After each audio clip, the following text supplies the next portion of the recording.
The Mississippi Board of Animal Health is not encouraging panic, but it is encouraging livestock producers to be aware of one confirmed case of anthrax that's been reported in a Coahoma County cattle herd.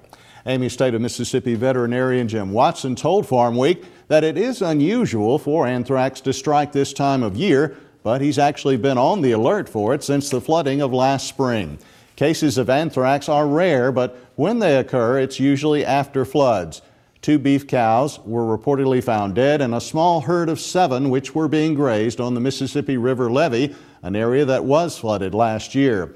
One of the animals was tested and it proved positive for the bacterial disease. The other animals in the herd have been vaccinated against anthrax, and adjacent herds are being vaccinated as well. Anthrax has occurred in this area before. The last big outbreak happened in 1990 and 1991 in Mississippi. State veterinarian Watson reminds viewers anthrax occurs naturally in the environment all over the world. It generally appears when dry weather follows flooding.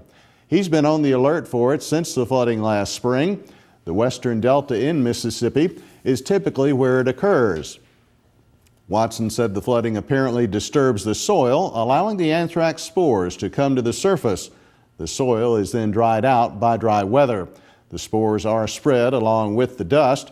Animals eat the spores as they graze. Grazing animals such as cattle, horses, sheep, and goats are the most affected.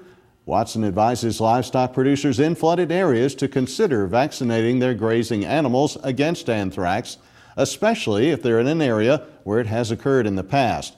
It takes about 14 days for immunity to develop after vaccination. Animals cannot be sold for slaughter 2 months following vaccination. Unexplained deaths of grazing animals should be reported to your local veterinarian and the Mississippi Animal Board of Health.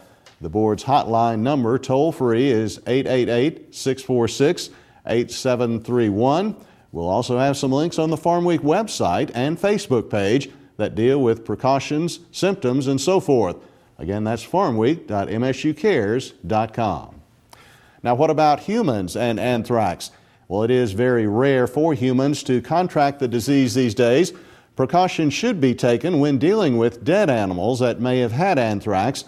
However, the chance of humans contracting the disease from spores in the environment is very, very low.